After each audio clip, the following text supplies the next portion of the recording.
মহাসমাধির আগে সারদা দেবীর শেষ উক্তি সম্পর্কে জানিয়েছেন স্বামী গম্ভীরানন্দজি মহারাজ। শ্রীমায়ের দেহ যাইবার মাত্র 5 দিন পূর্বে এক ভক্ত অন্নপূর্ণা মাকে দেখিতে আসিয়াছিলেন, কিন্তু ভিতরে যাইতে নিষেধ বলিয়া ঠাকুর ঘরের বাইরে দাঁড়িয়েছিলেন।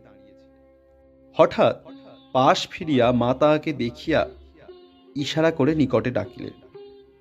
তিনি কাছে গিয়ে প্রণাম করিয়া কাঁদিতে কাঁদিতে বলেছিলেন, মা, আমাদের কি হবে?